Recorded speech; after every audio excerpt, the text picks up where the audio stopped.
Fidèles téléspectateurs et téléspectatrices de la télévision Montagne, bonsoir. Ce soir encore, bienvenue dans votre émission Art Pluriel.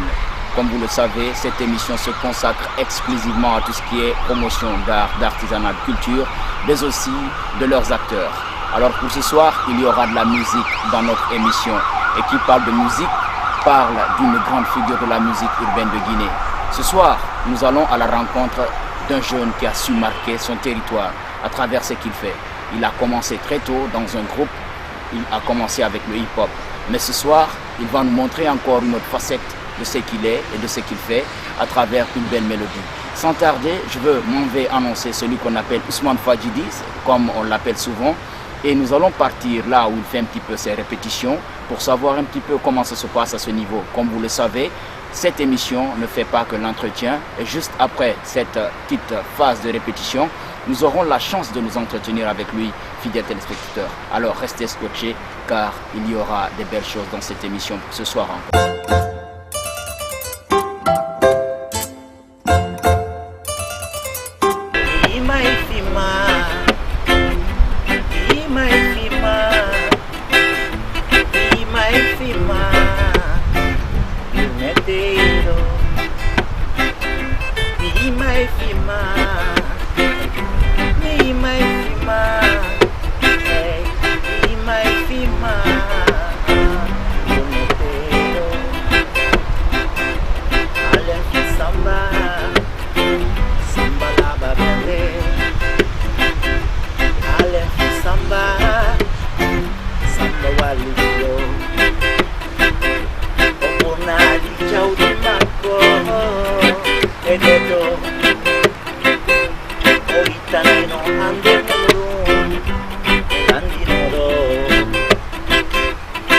Sampai mo yeremu ande gudungala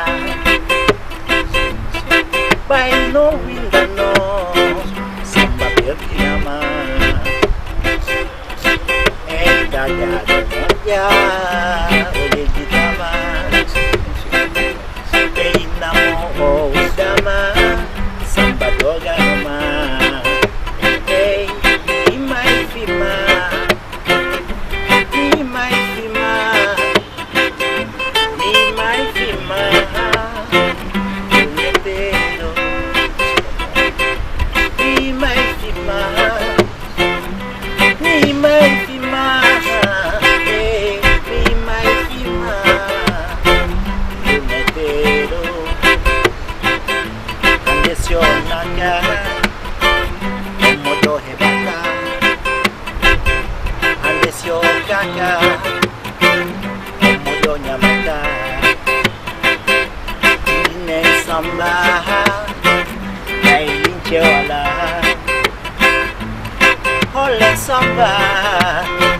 Samba fetinama samba moteremu o fetinama samba hokogolmu olora numa o tagaro motia o yegitama peinamo udama samba doganoma me my fima, me my fima, me my fima, metero, me my fima, me my fima, me my fima, metero.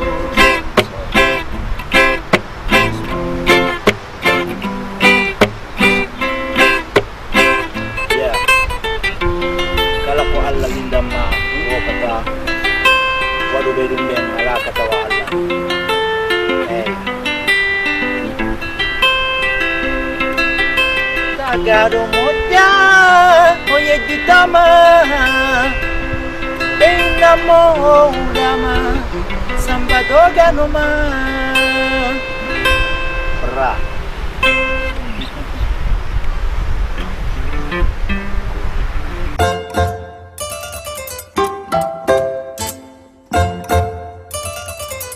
J'espère, fidèles téléspectateurs, que vous avez apprécié cette belle prestation. En tout cas, ce n'était qu'une partie car on était en mode répétition. Et avec moi sur ce plateau d'Art Pluriel ce soir, mon confrère, mon ami Ousmane Fadjidi. Bonsoir à toi. Ouais, bonsoir Gangan TV, bonsoir Chérif et bonsoir à notre caméraman. Alors, on ne peut pas parler de toi, on ne peut pas parler de ce que tu fais sans pour autant essayer de revisiter un petit peu ton passé, car tu as commencé très tôt la musique. Vous faites partie des précurseurs de la musique urbaine de Guinée, parce que qui parle de la musique urbaine parle notamment du rap, qui a commencé très tôt. Et vous avez eu à constituer un groupe qu'on appelait Papsoul auparavant. Alors, vous étiez deux, je crois bien. Comment est-ce que cette rencontre a pu s'effectuer? Comment est-ce que Fadjidi a pu rencontrer Daoudi pour créer ce groupe de rap d'antan? Oui, c'est le hasard, même si je ne crois pas trop au hasard. C'était un ami. Moi, je suis revenu de la Côte d'Ivoire avec ma maman. On est venu à Kindia. C'est là que je l'ai connu.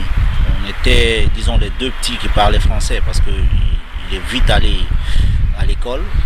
Donc, et puis c'était quelqu'un de brillant à l'école. Donc il était presque mon seul interlocuteur direct. Je ne parlais pas sous-sous, un poulard pas très propre. Donc c'était avec lui que je me sentais bien. Avec lui au moins on parlait un peu français. Donc c'est parti comme ça. À chaque fois on se voyait et on est devenus de vrais potes. Déjà familialement on a un lien. Nos grands-parents ont quelques liens de cousinage. Donc voilà, c'est comme ça qu'on s'est connus. On a commencé pas par la musique. On était des potes, on montait, on descendait, on faisait tout ensemble. C'est après que la musique est venue. Voilà, mais plein de gens pensent qu'on a commencé par le rap, mais non, on a commencé par le reggae. Le reggae, en tout cas, c'est une découverte ce soir, le reggae. Alors, le reggae n'était pas tellement cela en ce moment. Mais qu'est-ce qui a fait que vous êtes revenu vers le rap? D'accord, pour ceux qui connaissent un peu l'histoire du hip-hop guinéen, la Guinée était l'un des seuls pays en Afrique de l'Ouest dans les années 90 qui avait un seul mouvement fédérateur de jeunes hip-hop et tout, qui s'appelait le mouvement Rap Coulait, même si Légitime Défense avait créé après Phonique et Poussy. Mais Rap Coulait, déjà ça a son nom, Rap Coulait. Donc ceux qui s'y retrouvaient faisaient forcément du rap, même s'ils avaient d'autres tendances, d'autres influences, mais ils avaient au fait une base rap. Et musicalement parlant, il est plus facile de faire du rap que de chanter, parce que rapper c'est un peu parler. Et nous on avait cette facilité d'écrire. Ça fait que lorsqu'on est venu faire notre première pré-maquette chez Bangoura, on a fait 4 titres. Et après ces 4 titres, Prophet J nous a trouvé là, il nous a écouté, il a dit wow, vous êtes intéressant, d'où venez-vous? Bon, on venait juste d'arriver à Conakry, on était à Kindia, on est arrivé la même année, on a rencontré Prophet J et puis ça s'est passé comme ça. Il nous a dit venez chez nous, on va vous auditionner pour intégrer le mouvement Rap Coulait. On est venu, on a fait un freestyle de 27 titres en direct comme ça, 27 morceaux. C'est ce jour où ils nous ont dit bienvenue dans le mouvement. Et quand on est venu, il y avait 10 leaders. Ce sont ces 10 leaders qui représentaient le mouvement lors des kermesses et tout. Donc il fallait faire bouger Negro Spirituals pour faire entrer Papsoul parmi les 10 leaders. Ça a fait un peu de polémique et tout, vu que le groupe était déjà soutenu par le leader à l'époque qui s'appelait Big Gel Solo. Donc ils ont dit bon, maintenant on va faire 11 leaders pour que le Papsoul reste dans le crew. Donc c'est comme ça que ça a commencé, mais c'est vite allé. Hein. Nous on est rentré dans le mouvement, 5-6 mois après on était sur la première compile, et voilà, quelques mois après on est allé à Dakar pour un album. Voilà. D'ailleurs, le premier album que vous avez eu à faire, pouvez-vous nous rappeler un petit peu dans quelles circonstances est-ce que vous avez eu à faire cet album? Et pour tous ces millions de téléspectateurs qui nous suivent ici, les nostalgiques bien évidemment, parce que voilà, l'album là il a fait tabac, mais je veux pas dire le nom, je veux laisser à Fadjidi le plaisir de dire le nom de leur premier album, non seulement, mais dans quelles circonstances aussi l'album là a été fait. D'accord, d'abord sur la pochette, on n'avait pas écrit le titre de l'album, c'est seulement dans les documents qu'on expliquait un peu c'était quoi le titre, mais vous comprendrez tout à l'heure pourquoi. L'album s'appelait La Voix du Silence. parce qu'il y avait des sons critiques à l'intérieur. Et en 98, il faut le reconnaître, c'est pas en 2015 quoi. À l'époque, la liberté d'expression elle n'était pas ce qu'elle est aujourd'hui. Donc directement ils nous ont dit vous êtes des gamins. Moi j'avais quoi? Je venais à peine de toucher mes 18 ans. 17-18 ans. Donc voilà, ils nous ont dit ne faites pas ça. Ne vous affichez pas comme étant des gens critiques contre le système. Même si dans vos sons vous avez parlé, vous avez dénoncé les choses. Donc on est allé sur cette base. Ça fait même d'ailleurs qu'on n'avait fait que le clip de Comment Jean, le titre qui avait déjà été fait par Oumou Diobaté, on avait repris en version rap. Donc voilà, on a fait cet album, ce titre a beaucoup marché, ça nous a permis de retourner à l'intérieur du pays. On a fait plusieurs salles pleines et on est allé représenter la Guinée au Sénégal, au Gala Sono Mondial organisé par la RTS. Et voilà, c'est de là qu'est partie vraiment notre carrière, mais de façon presque inconsciente. Parce que c'est des gamins qui voulaient faire de la musique. Ma maman, aujourd'hui, ma maman qui est décédée, elle a mis de l'argent. Elle a dit, ben voilà, allez-y, faites un album si vous voulez le faire. Et on l'a fait, Dieu soit loué, ça a marché. La galère, elle a commencé qu'après le premier album. Avant le premier album, on n'a pas connu cette galère qu'a connu plein d'artistes pour avoir un album sur le marché. Alors, aujourd'hui, il y a une chose qu'il faut dire évidemment. Et les artistes, les musiciens guinéens ou les musiciens du monde entier ont tendance à revisiter, c'est-à-dire les grands morceaux qui ont eu à marquer le temps. Et Fadjidi déjà, Papsoul déjà dès le premier album a eu à revisiter un son qui a fait le tour de l'Afrique. Est-ce qu'on peut dire ici que le groupe Papsoul était en avance par rapport à leur temps? Parce que déjà aujourd'hui c'est une chose qui se fait et on sait que c'est quelque chose qui porte. On a vu des grands musiciens du côté des États-Unis revisiter la musique guinéenne pour essayer de faire un cocktail de musique hip-hop et de musique traditionnelle. Ouais, on va pas être très prétentieux pour dire qu'on a été en avance sur notre génération, mais je pense que c'était juste une vision, on avait cette envie. D'abord le morceau Commandant, c'est un son qu'on aimait bien. Il y avait Commandant et Sia, c'est les deux sons de Oumou Diobaté qu'on aimait beaucoup.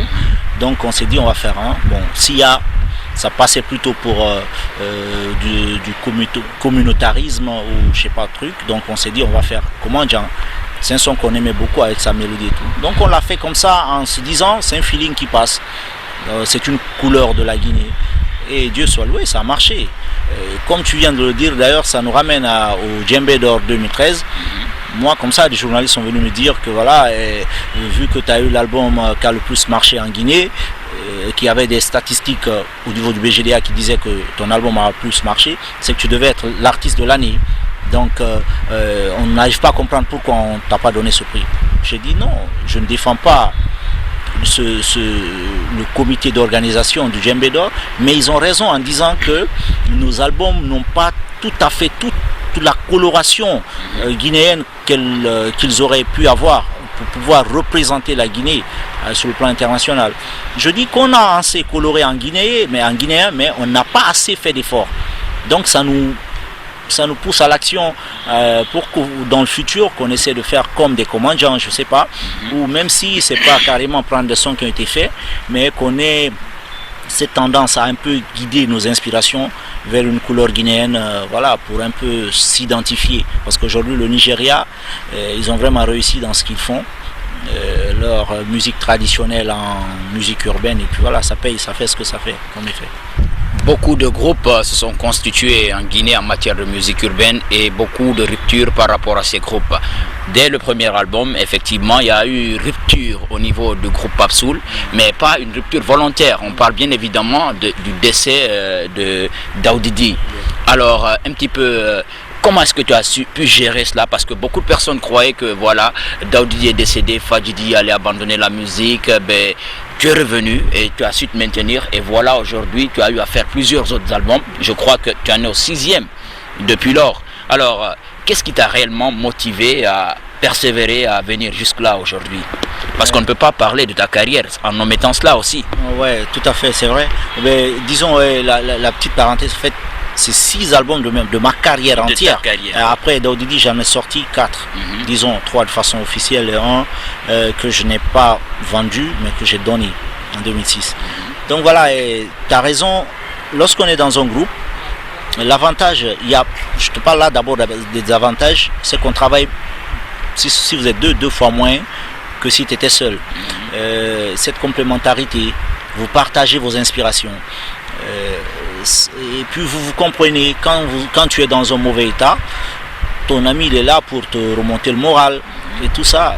Donc, et sans oublier que déjà à la base c'était un ami d'enfance, même s'il était de 5 ans plus âgé que moi, mais c'était mon pote quoi.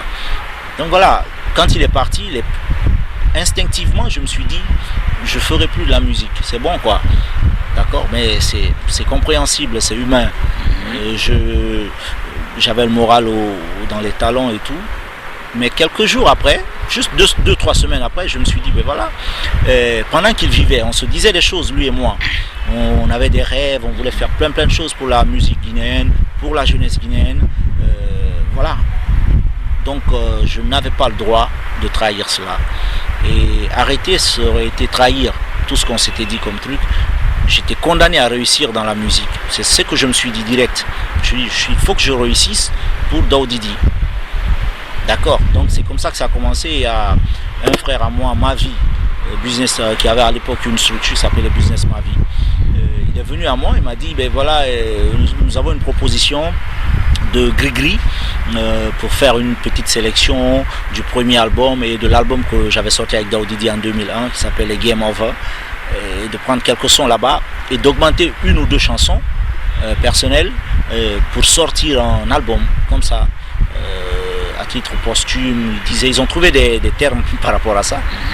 Sur le coup j'ai dit bon ok, on va un peu attendre. On a un peu attendu jusqu'au mois de décembre. Voilà, là je m'étais un peu repris et finalement on a fait cet album. On a commencé par ces 2 sons, mais dès qu'on les a finis, on s'est permis d'aller plus loin. On a dit, bon, on va augmenter un autre son, on va augmenter un autre. Et on est parti comme ça, on avait déjà 8 titres. Et comme on a sorti cet album aussi presque en s'amusant, l'album Triste Vérité, on l'a fait de façon locale. Et à l'époque, ça a marché. Les gens ont adhéré. J'ai eu un prix, le prix de la meilleure voix soul en 2003, la cassette d'or. Donc voilà, ça m'a remotivé d'une façon pas possible. Il y a eu des entrées d'argent. Je suis allé vers les familles des victimes de l'accident dans lequel avait péri mon ami et disons mes amis. J'ai fait ce que je pouvais avec mes petits moyens pour assister ces familles. Une contribution symbolique. Exactement. Et ensuite, je suis reparti à Dakar en 2004 pour faire un album avec Awadi parce que je les avais invités ici pour un concert de soutien et tout. Donc on a fait un album en 2004 qui était sorti mais qui n'avait pas assez marché. Et bizarrement, aujourd'hui nous sommes en 2015, mais il y a plein de gens qui me demandent cet album. Et bien là, effectivement, modestie mis à part, je me dis, ben voilà, là je sens que je suis un peu peut-être en avance sur ma génération parce que je savais que cet album était très bon. Et l'album de 2006 aussi, je le trouvais très très bon. D'accord, mais ça n'avait pas marché. En ce moment, il y a des gens qui prennent mes sons de 2009 comme étant des nouveaux titres, tels que Hala, le son que j'ai clippé à Düsseldorf. C'est un nouveau clip quand même, hein. C'est un clip qui fait 1 an, mais le son il fait déjà 6 ans. D'accord, les gens pensent que c'est une nouveauté, et ils disent ah, on kiffe bien, on ne fait qu'écouter ça, ou le son, comment on l'appelle, Miyali Jiwo no Labire. Ça c'est des anciens sons, les gens pensent aujourd'hui que c'est des nouveaux sons. D'accord, donc par rapport à cela, je dis que quand quelque chose n'est pas, le temps n'est pas arrivé, ça ne sonne pas. Mais vraiment, au début, je pensais vraiment mettre de l'énergie, de la recherche dans mes sons. Mais les albums ne marchaient pas, comme tu as dit. Après Triste Vérité, j'ai sorti Naturel avec Awadi, ça n'a pas trop marché. J'ai ouvert mon propre studio d'enregistrement ici, où j'ai fait l'album de 2006. Ensuite, il y a eu cette période de vache maigre. J'ai un peu galéré. Et en 2009, j'ai fait l'album La Traversée, qui voulait dire la traversée du désert, parce que c'était vraiment hard dans le CNDD. Voilà, et c'est après ça que je suis allé au studio en 2010. J'ai cuisiné l'album Tagado qui est sorti 3 ans plus tard. Voilà, un petit peu une petite discographie par rapport à tout ce que ce jeune est en train de faire en matière de musique. Bien évidemment, aujourd'hui, la musique urbaine prend de l'ampleur en Guinée. Plein de groupes, plein de chanteurs, plein de gens qui font du hip-hop, plein de gens qui font de la musique dancehall. Fadjidi toujours dans la musique urbaine, on peut le dire ainsi, mais avec une touche particulière. Alors, d'où un petit peu te vient cette touche particulière et comment est-ce que tu arrives à jumeler, à faire ton métissage musical? D'accord. En fait, je ne me suis jamais assis en me disant il faut que tu fasses telle sorte de musique pour que ça marche pour toi. Je ne me suis pas dit ça. Et à cela, déjà, je réponds que parce qu'on dit il fait de la mamaya, parce que c'est le mot qu'on trouve souvent. Tu as fait un son mamaya qui a marché. Je dis, mais tous ceux qui font de la musique mamaya ne marchent pas forcément. D'accord. Donc, faire une musique pour marcher, c'est déjà un échec. Moi, lorsque je fais une musique, d'abord, il faut qu'elle me touche. Personnellement. C'est pourquoi je dis, souvent quand je vois mes fans, comment je les reconnais, ils me ressemblent beaucoup dans les attitudes. C'est des gens, disons, plus ou moins timides. Je parle là des vrais fans, quoi. Des gens qui sont un peu renfermés sur eux-mêmes. Mais quand on leur donne l'occasion de parler, ben c'est des gros bavards. Donc c'est un peu ça. Moi, quand je fais de ma musique, il faut qu'elle me touche. Et quand je dis il faut qu'elle me touche, il faut que le texte me touche, il faut que la mélodie me touche. J'ai fait Mami Lando en me disant, je me rappelle très bien le jour où j'ai eu la mélodie de Mami Lando. J'étais dans un taxi, j'étais au niveau de Symphonia, au niveau du marché. Mais dès que j'ai eu les notes, je me suis dit, waouh, ça peut faire un tube. D'accord, je ne me suis jamais dit, il faut que je crée un morceau machin pour que ça marche. Non, quand j'ai eu la note, je me suis dit, ben, ça peut marcher. Et c'est ça, tout ce que je fais quand vous écoutez l'album, il y en a du tout. Il y a du rap, il y a du reggae, il y a il y a de la musique comme on le dit, mamaya et tout. Il y a de l'acoustique, comme je l'ai fait tout à l'heure sur mes sons que j'ai fait tout à l'heure avec le guitariste. Ce son, Samba, est dans l'album, le premier titre. Donc voilà, je me libère, je fais ce que j'aime faire. Et maintenant, si ça marche, c'est tant mieux. On peut l'étiqueter et dire que c'est de la musique urbaine, et ça, et ça, et ça. Je me dis qu'un vrai artiste n'a pas de limite dans sa créativité. Tant qu'il se sent bien dans quelque chose et qu'il sent qu'il peut bien le faire, qu'il le fasse. Moi, si on me dit de chanter comme Zion, Takana ou Singleton, de faire des sons comme eux exactement, pas avec leur rythme, mais comme eux, je ne le ferai pas parce que je me dis, c'est deux choses. Soit je ne sens pas que je pourrais bien le faire, ou secondo, je ne le sens pas. C'est-à-dire si je le fais, ça ne me plaira pas. Qu'on dise que c'est moi qui ai fait ça. Par exemple, donc il y a forcément quelque chose que j'aime dans ce que je suis en train de faire. Je ne le fais pas pour que ça plaise aux autres, mais il faut que ça me touche d'abord.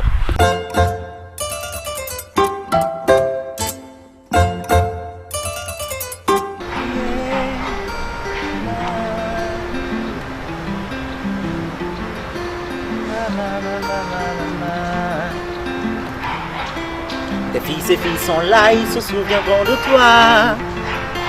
Tes gosses sont fiers de toi. Dors maman. Tes filles sont là, ils se souviendront de toi. Tes gosses sont fiers de toi. Dors maman. Hey, Ibema no Yurima. Hey, Ibema salminima. Iya Fadjidi mama no Yurima. Kangere ube hande kaljanaji. Ya Ibema no Yurima. Oh nene Ibema salminima. Nenam jara Usman mama no Yurima. Kangere ube hande kaljanaji. Yeah. Tes filles sont là, ils se souviendront de toi. Tes gosses sont fiers de toi. Dors maman. Tes filles sont là, ils se souviendront de toi. Tes gosses sont fiers de toi. Yeah, dors maman. Yeah. Yep. Avec Bailo. Right. Super.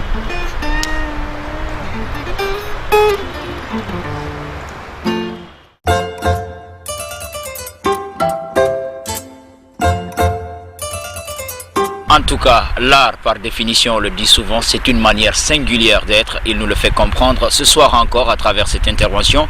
Je vous rappelle que nous sommes avec Ousmane Fadjidi, en tout cas ex-membre du groupe Pape Soul, aujourd'hui qui évolue en solo. Est-ce qu'on peut savoir quels sont les sujets que tu touches de plus dans ce que tu dis? Il y a le quotidien, il y a tout ce qui nous entoure, il y a de l'amour au fond, mais c'est souvent des appels à l'action, à la citoyenneté. Le titre Vérité, Justice, Réconciliation ou le navire au chaviré, c'est des titres que j'aime bien, qui me parlent beaucoup quand j'écoute l'album. Souvent j'écoute ces deux titres parce que je trouve que ce qui est traité dedans est très intéressant. Aujourd'hui, nous avons besoin d'un nouveau type de Guinéen.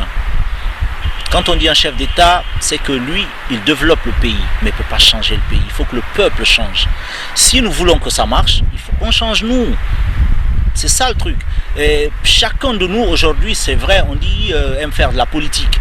Eh bien, ayons une politique citoyenne, quoi, comme on dit. Engageons-nous à notre niveau pour pouvoir changer les choses autour de nous. Et on verra tout de suite que tout sera bien dans le pays. D'accord? Mais tant qu'on refusera de changer, et ça je le dis, et moi y compris, tant qu'on refusera de changer, rien ne va changer. Personne ne pourra changer le pays. Déjà ça commence par nous en fait. Il faut qu'on change pour que ça change. Il faut qu'on arrête de cautionner une injustice. Parce que quand on cautionne une injustice, on se soumet à cette injustice. On dit ça arrive aux autres. Un jour ça vous arrivera. Il faut qu'il y ait de l'humanité d'abord dans ce qu'on fait. Ça commence là. Il faut qu'on ait le respect de notre environnement. Il faut qu'on ait le respect de l'autre. Il faut qu'on accepte le vivre ensemble. D'accord? Personne, aujourd'hui, je le dis déjà dans le navire, sache que Dieu l'a voulu comme ça. Peul Soussou, Forestier Maninka. Si Dieu a trouvé que c'était beau comme ça, alors qui de nous voudrait changer cela? D'accord? Personne parmi nous aujourd'hui ne peut sortir une autre communauté de la Guinée. C'est soit on vit ensemble ou on meurt ensemble, comme l'a dit Luther King. Voilà. En tout cas, vous l'avez compris, des paroles conscientes aussi à travers un texte engagé, quelque chose de conscient, dans le but de la révalorisation, encore de la conscientisation de ce que c'est que l'humain. Valeureux téléspectateurs et téléspectatrices, on ne va pas s'arrêter là. On va toujours parler de lui et de ses œuvres. Alors aujourd'hui, Ousmane Fadjidi, quels sont tes projets à court et à long terme? Ça, c'est une exclusivité que je te demande. Oui, voilà, je fais de la musique. Je suis en train de travailler. Récemment, je suis à Dakar sur un de mes projets de studio. Et lors de mon bref passage à Montréal aussi, j'ai fait une séance studio. Donc les fans qu'ils sachent que je suis en train de travailler, le jour où j'aurai assez de matière pour annoncer un album, je l'annoncerai. Je ne dis pas je sortirai un album dans quelques mois, dans un an, mais lorsque je sentirai que c'est le moment, j'annoncerai un album qui viendra. Mais qu'ils sachent que je suis en train de travailler dans l'optique d'abord. C'est égoïste, mais de me faire encore plus plaisir que j'en ai eu de plaisir sur l'album Tagado et leur faire plaisir. D'accord. Et je fais aussi des affaires. Ça se rejoint, hein. Showbiz. Donc je fais aussi du business. Je suis représentant d'une marque de boissons en Guinée. J'ai une structure que je gère de promotion de production. On a des jeunes ici, artistes, qu'on a dans le viseur, qu'on veut aider. On vient de sortir une compilation aussi autour de la promotion de notre boisson. Voilà, et on a des projets sur l'Europe avec quelques éléments de cette compilation d'Imon pour une tournée, quelques dates avant l'été. Donc on se bat, on essaie de faire aller les choses. Mais la base, c'est que je continue à travailler musicalement pour valoriser un peu ce que je fais et essayer de l'amener un peu plus haut que ce qui a été déjà fait. On a des projets avec des Nigérians, par exemple Bracket. Les potes à moi qui les ont fait jouer en Europe veulent nous mettre en connexion pour qu'on puisse faire un son afin que je puisse aller vers le monde anglo-saxon. et faire connaître ma musique. Voilà. En tout cas, je sais qu'il y a une question qui gratte la langue de plus d'un téléspectateur. Voilà, mais avant qu'on ne rende l'antenne ici, moi je veux me permettre de te poser cette question. Beaucoup de femmes ou encore beaucoup de fans se demandent aujourd'hui comment vit Ousmane Fadjidi. Est-ce qu'il est marié? Voilà, est-ce qu'il est célibataire? Alors, quelle est ta situation familiale? Car art pluriel n'est pas seulement que de faire la lumière sur les œuvres artistiques, mais aussi la vie des artistes qui font ces œuvres. Oh, ok, ça ne me réussit pas trop la vie de couple, voilà, parce qu'il y a eu 2 couacs amoureux dans ma vie. Donc là, je compte me marier au mois de mai. C'est une exclusivité, comme tu viens de le dire. Avant cette émission, je parlais avec ma fiancée. Voilà, je compte vraiment le faire avant le mois de juin, si tout se passe très bien. Mais voilà, on fait ça en espérant que ça va marcher, parce que souvent, j'ai ce problème. Alors, tu fais un petit coucou à la charmante demoiselle. Voilà, bébé, I love you, je t'aime, je sais que tu vas me suivre forcément et voilà. On espère qu'on va être heureux et qu'on va avoir beaucoup de gosses. Aujourd'hui, la musique urbaine de Guinée prend de l'ampleur. Alors, un petit peu, selon toi, quels sont les tares de cette musique et quels sont ses avantages? Sincèrement, j'ai confiance en cette jeunesse qui fait de la musique urbaine. C'est des intellectuels. Ils ont juste cette fougue de jeunesse, mais avec le temps, on verra bien que c'est des gens intéressants. En tout cas, c'était l'avis d'un musicien de la musique urbaine, c'est pas moi qui le dis. J'espère que vous l'avez compris et que vous acceptez ces propos. Voilà, rapidement, peut-être juste la dernière chose. Qu'est-ce que tu as rajouté par rapport à tous tes fans qui te suivent actuellement? D'accord, mes fans, que ce soit des Guinéens, des non-Guinéens, je vous dis que sincèrement, l'amour que vous m'avez donné au cours de ces 2 dernières années, ça m'a donné des ailes. Aujourd'hui, je ne fais que me lancer dans le vide en espérant que j'irai encore plus loin grâce à vous. Soutenez les concerts. Bientôt, je vais sûrement annoncer un grand concert si tout s'améliore culturellement dans le pays pour qu'on puisse refaire des spectacles. Et venez à nos concerts parce que vous nous permettrez d'avoir des moyens financiers d'accéder à ce que vous attendez de nous. Aujourd'hui, la musique, d'ailleurs pas que la musique, tout ce qu'on fait aujourd'hui a besoin d'être cautionné financièrement, sinon ça ne paiera pas. Et le développement de nos pays, il faut de l'argent et tout et tout. Pour faire vivre une famille, il faut de l'argent. Donc pour faire vivre une carrière, il faut de l'argent. Venez à nos concerts, soutenez-nous, achetez les CD, supportez la musique guinéenne.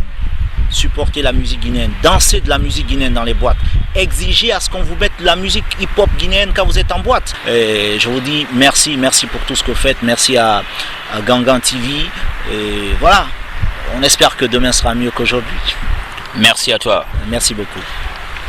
Fidèles téléspectateurs et téléspectatrices, merci à vous. J'espère que vous avez apprécié ce que vous venez de découvrir tout à l'heure. Tout en espérant vous retrouver dans un autre numéro d'Art Pluriel, je vous souhaite une excellente soirée en compagnie de la Télémontagne. Bye bye, à bientôt.